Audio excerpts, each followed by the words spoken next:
All right, guys, welcome to the post-game show for SLC Dunk. The Utah Jazz fall to the Toronto Raptors. I'm Hanson James, your host. So that was a tough game to watch, guys. I'm not gonna lie. Whenever we play the Toronto Raptors, it seems like they do really well against us, and I don't know if it's their style of play, which we'll get to in a second here, but we just never seem to play well against them. It seems like either DeRozan or Kyle Lowry just kind of goes off on us. This game, it wasn't quite that. It just seemed like they kind of just played the Jazz really well. Props to the Raptors. They just played a really good game. They never let the crowd get into it. They never really let the Jazz get into any sort of rhythm or into what they want to do, and there might be some reasons for that we'll talk about.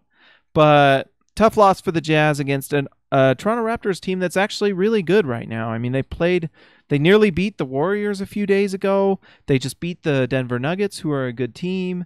So, I mean, sometimes, guys, you just lose against good teams. That's not the best analysis, but, the Toronto Raptors were just better tonight. And it's kind of just the case. The Jazz were not hitting shots. I mean, we come off a game where we play against Portland and Rubio had 30 and tonight he didn't, and that might have been the difference right there, So sometimes you just don't play your best game and the other team plays a good one. I got to say one thing about Toronto. So they're a good team. They have a formula that wins games for them, but it's just a formula that I'm not the biggest fan of. DeMar DeRozan is an athletic player that uses his physical tools and his talent to draw fouls. It's kind of like, so some of the things that I'm not the biggest fan of with James Harden is kind of the philosophy, it feels like, of DeRozan and a lot of the Raptors. It might just be DeRozan because DeRozan scored a lot tonight and DeRozan was fantastic. There's nothing you can do. Like, DeRozan was just really, really good tonight. And not only was he drawing fouls, but he was making shots off the drawn fouls. So, he had that 4-point play. He had a couple where he pump faked in the mid-range game. That's where that's where DeMar DeRozan lives, is in the mid-range. And when he's on, he's tough to guard because, my goodness, he's an athletic guy. But it's hard for me to get behind DeMar DeRozan. And, I don't see a lot of the Raptors. We watch them when we play the Jazz, and occasionally, we'll watch them in the playoffs. But, man, the game where you just play to draw fouls, kind of that James Harden style where you get a lot of free throws, it's just not easy on the eyes. It's really hard. I swear halfway through that game, I was like, can someone pop me Prozac or something? I need some, what are they called? SSEs? Personally, I have an anxiety disorder that I got over a little while ago. I was like, you guys are getting me back to that psychiatrist tonight with these drawn fouls. It's rough, man. Hey, Austin. Thanks, Austin. I can't even say Austin right. Austin, thanks for joining. But yeah, it's just rough to watch a team that just plays to draw fouls, and the Raptors did it to their credit. Ricky Rubio was not as strong tonight. So Ricky Rubio was 3 for 12, 25%, 0 for 4 from 3. I'm not going to pile on Ricky Rubio because he's been really good this season, and there's going to be nights like this where he doesn't hit and we need someone else to hit. This is 2 nights in a row where Rodney Hood has not been very good, and part of the reason that you can look at DeMar DeRozan scoring so well is that our 3 was guarding their 3, DeMar DeRozan, and just not able to really have an impact on the game. And if you look at our plus minus, so I actually believe in plus minus. I think plus minus is important. Our worst plus minus player, Rodney Hood. So that's 2 nights in a row he's really struggled. And there was a couple plays that just make you wonder what Rodney needs to figure out what he is this season, because right now it feels like he's trying to prove he's this go-to scorer, and I just don't think that's what he is. I think Rodney needs to find out what he's good at and then focus on those things and then slowly build on that. But I feel like Rodney's trying to be everything Gordon Hayward was, and he's just not. And we've talked about this a lot. I really want Rodney Hood to figure out what his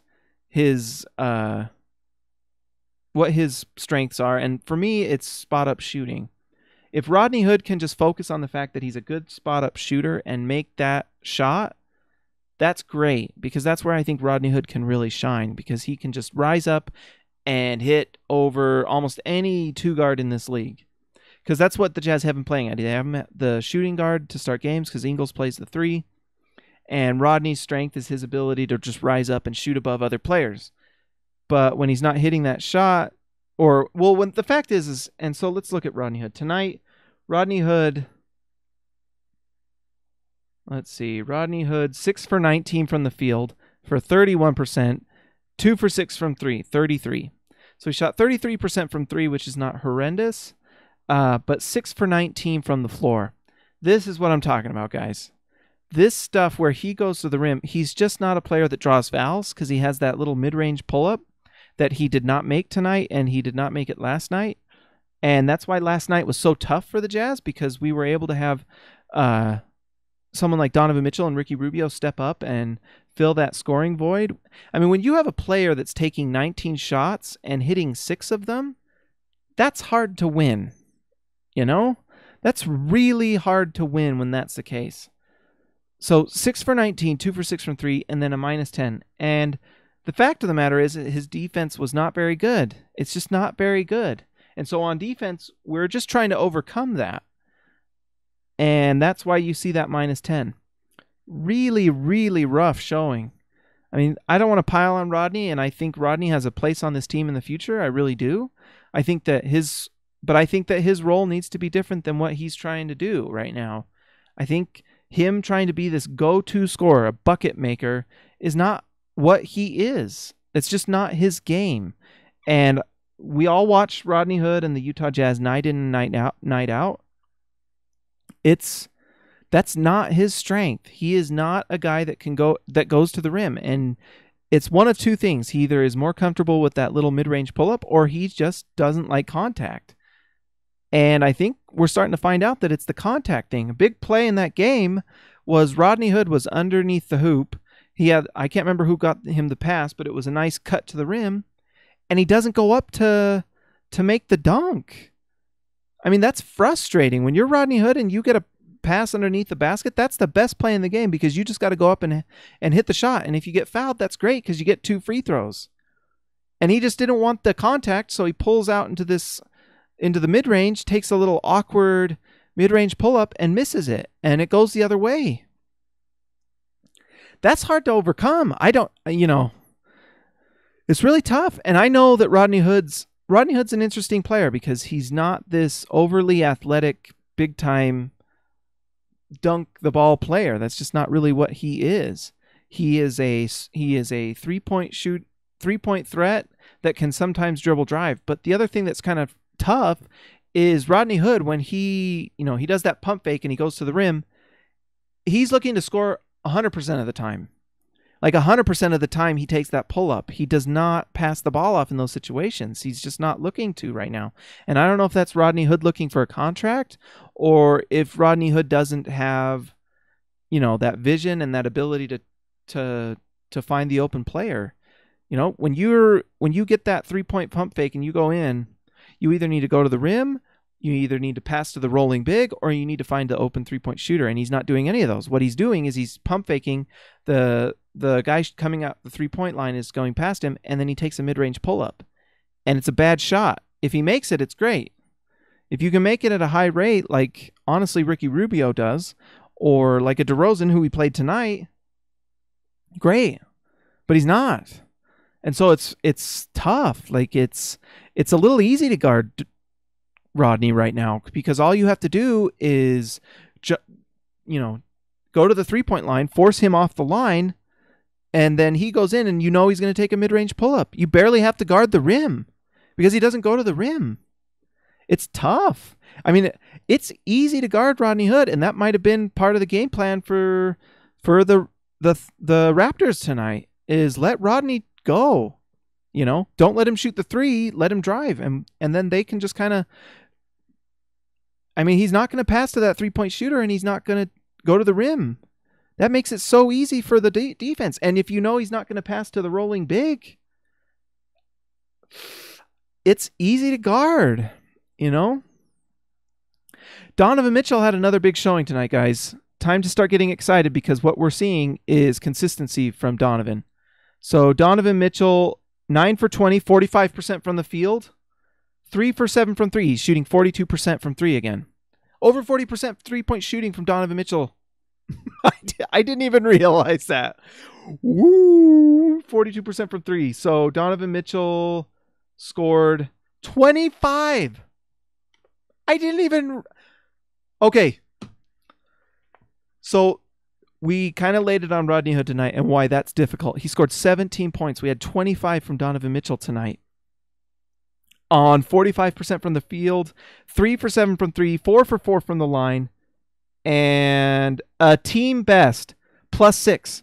So if you look at the Jazz, minus, plus, minus. Guess who the only positive plus-minus player is on the Jazz?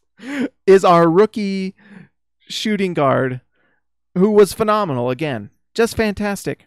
So let's not just christen him a superstar just yet, because tonight he also had a lot of rookie moments. He had his welcome to the Demar Derozan game tonight, where it's like, oh boy, I do not need to jump on every pump fake. In fact, don't jump on any pump fake. It's got to be rough because DeRozan's a scorer, but man, he got hit on a couple pump fakes tonight.